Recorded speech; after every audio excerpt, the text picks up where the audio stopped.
दत्तात्रेयं महात्मानं वरदं भक्तवत्सलं प्रपन्नातिहरं वन्दे स्मतृगामी सनोवतु दीनबन्धुं कृपासिन्धुं सर्वकारणकारणं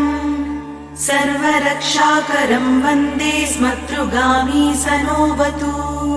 शरणागतदीनार्तपरित्राणपरायणम् नारायणं विभुं वन्दे स्मतृगामी सनोवतु सर्वानर्थहरं देवं सर्वमङ्गलमङ्गलम्